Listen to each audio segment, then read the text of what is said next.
ఏది అయినా ట్రై చెయ్యి ఆచి చికెన్ మసాలా. తెలంగాణ కాంగ్రెస్ లో పదవుల పంపిణీకి రంగం సిద్ధమైందా? ఇన్నాళ్ళు పార్టీ కార్పొరేషన్ పదవుల భర్తీని పక్కన పెట్టేసిన హైకమాండ్ నామినేటెడ్ పదవుల భర్తీతో పాటు వర్కింగ్ ప్రెసిడెంట్ల నియామకానికి గ్రీన్ సిగ్నల్ ఇచ్చిందా? మరి వర్కింగ్ ప్రెసిడెంట్లుగా ఎవరికి ఛాన్స్ ఇస్తున్నారు? అటు జిల్లా కార్పొరేషన్ పదవుల కోసం నేతలు ఎవరికి వారుగా ప్రయత్నాలు చేస్తున్నారా? ఇంతకీ వర్కింగ్ ప్రెసిడెంట్ పదవుల రేసులో ఉన్న నేతలెవరు?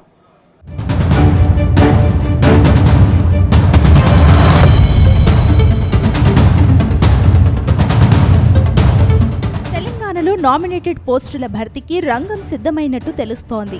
2-3 రోజుల్లో కార్పొరేషన్ పదవులతో పార్టీ పదవులు భర్తీ చేసేందుకు పార్టీ పెద్దలు కసరత్తు మొదలుపెట్టినట్టు సమాచారం. ఇప్పటికే రాష్ట్రంలో కాంగ్రెస్ పార్టీ అధికారం చేపట్టి 2.5 ఏళ్లు దాటింది.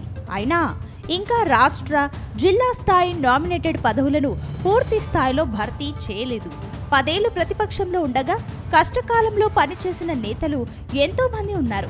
వీరంతా ఇప్పుడు నామినేటెడ్ పోస్టుల కోసం ఎంతో ఆశగా ఎదురు చూస్తున్నారు.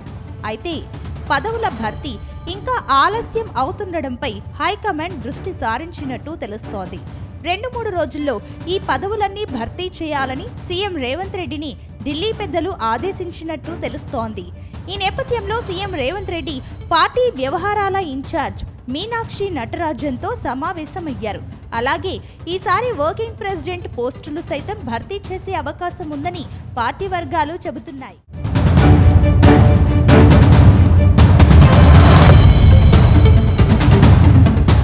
మరోవైపు ఖాళీగా ఉన్న పలు కార్పొరేషన్లకు చైర్మన్ల నియామకం, జిల్లా స్థాయి నేతలకు కార్పొరేషన్ డైరెక్టర్ పదవుల గురించి కూడా చర్చించిన నేతలు ఆయా పోస్టులను ఎవరికి కేటాయించాలి, ఏ సామాజిక వర్గాలకు ఎలా ప్రాతినిధ్యం ఇవ్వాలి, ఏ జిల్లాకు ఎన్ని పదవులు ఇవ్వాలనే దానిపై కూడా ఓ అంగీకారానికి వచ్చారని, అయితే ఆ పోస్టులను జూన్ నెలలో ప్రకటించాలని నిర్ణయించినట్టు సమాచారం. కార్పొరేషన్లను ఎమ్మెల్యేలకు కేటాయించే విషయంలో కూడా ఏకాభిప్రాయం కుదిరిందని తెలిసింది. మరోవైపు టీపీసీసీ వర్కింగ్ ప్రెసిడెంట్లు ఎవరన్న దానిపై చర్చ ఓ కొలిక్కి వచ్చినట్టు తెలుస్తోంది. ఈసారి పీసీసీకి 4 వర్కింగ్ ప్రెసిడెంట్లు నియమిస్తారని ప్రచారం సాగుతోంది. ఇందులో ఓ రెడ్డి, ఎస్సీ, ఎస్టీ, బీసీ మహిళకు అవకాశం ఇవ్వాలని నిర్ణయించినట్టు తెలుస్తోంది. ఈ జాబితాలో వరంగల్ జిల్లాకు చెందిన ఓ ఎమ్మెల్యే, అదే ఉమ్మడి జిల్లాకు చెందిన ఓ ఎంపీ, ఓ ఏఐసీసీ కార్యదర్శి, అదే జిల్లాకు చెందిన మహిళా నేత ఉన్నట్టు తెలుస్తోంది. ప్రచార కమిటీ చైర్మన్ పేరుపై కూడా ఏకాభిప్రాయానికి వచ్చినట్టు ప్రచారం సాగుతోంది.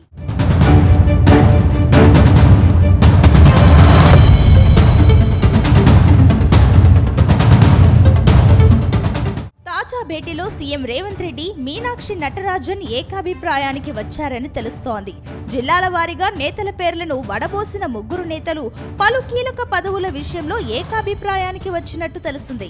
ముఖ్యంగా కుల సమాఖ్యలకు చైర్మన్లు, పాలకవర్గం నియామకాల విషయంలో ఏకాభిప్రాయానికి రావడంతో రజక, నాయి బ్రాహ్మణ, వడ్డెర, సగర, వాల్మీకి బోయ, కృష్ణ బలిజ, భట్రాజ, కుమ్మరి శాలివాహన, విశ్వ బ్రాహ్మణ, మేధరి, గీత, గొర్రెలు, మేకల తదితర పారిశ్రామిక ఫెడరేషన్లకు చైర్మన్లను, పాలకవర్గాలను నియమిస్తూ 2-3 రోజుల్లో ఉత్తర్వులు విడుదల కానున్నాయి.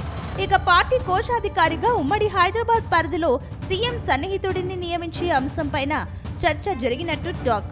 అలాగే పెండింగ్ లో ఉన్న ఉపాధ్యక్షులు, ప్రధాన కార్యదర్శులు, కొత్త అధికార ప్రతినిధులు, కార్యదర్శులు, పెండింగ్ లో ఉన్న సంగారెడ్డి, రంగారెడ్డి జిల్లాల అధ్యక్షులు, పలు జిల్లా కమిటీలపై కూడా చర్చ జరిగిందని, అన్ని పదవుల విషయంలో 3 నేతలు ఒక అభిప్రాయానికి వచ్చారని గాంధీ భవన్ వర్గాల ద్వారా తెలిసింది. పదవుల జాబితాకు అధిష్టానం ఆమోదం పొందిన తర్వాత అధికారికంగా ప్రకటించాలని నిర్ణయించారు.